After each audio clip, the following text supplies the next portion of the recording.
There are a lot of things that are a waste of time. When you think about your life, I often tell people that I work with, if you can get, because people have very high standards for how they want their work life to be, and I said, look, if you can get your work life to be where you enjoy half of it, that is amazing.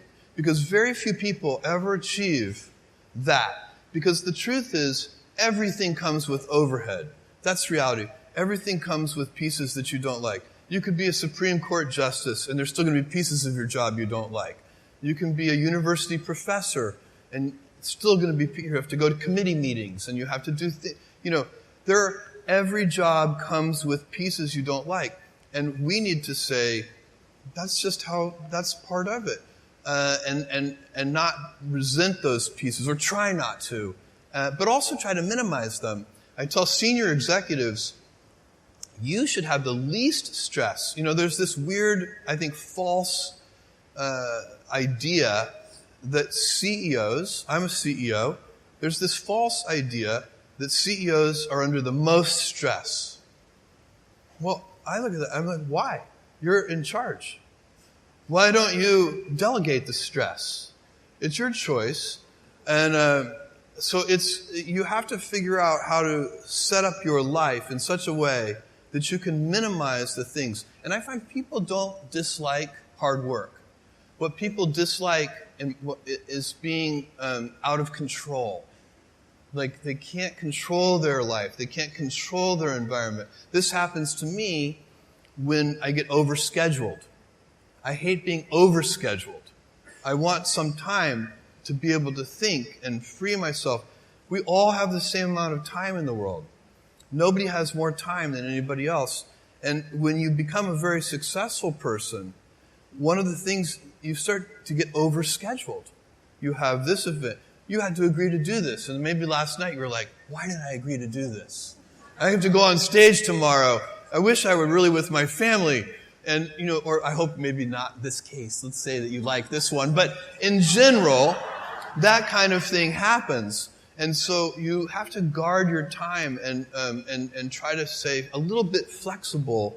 So that's, for me, it's not a waste of time, but I like to have some freedom of movement rather than having every minute of every day scheduled.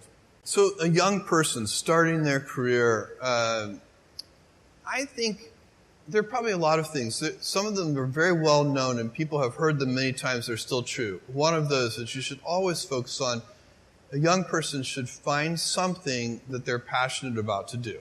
And that's not going to surprise anyone. It's a clear thing to do. It's very hard. If you don't love your work, you're never going to be great at it. I think the other thing I would suggest to any young person, even before they start their career, is to really think about their choices. Because I find young people, and I when I was young, I made this mistake too. You can get very fixed on your gifts. So everybody has gifts. You have gifts and you have things that you didn't get gifted. Maybe you're extremely beautiful. Maybe you're extremely good at mathematics. There are a lot of things that you can be given. But those things can confuse you because they're not the things that construct your life. It's your choices that construct your life, not your gifts. You can celebrate your gifts. Be proud of them. Be happy of them. Actually, don't be proud of them. Be celebratory of them. But you can't be proud because they're gifts. They were given to you. You didn't earn them. You can only be proud of the things you earn. And so, as I got older, I started to realize I wasn't proud of my gifts. I was always good at school. School was always easy for me. And I was always proud that I was a great student. I got A's in all my classes. I was good at math, all of that. And I thought that's who I was. But it's not true. Those are the things that are gifts. What was hard for me is deciding to work hard, deciding to use my gifts in certain ways, to challenge myself, to do things that I didn't think I could do, to put myself in uncomfortable situations.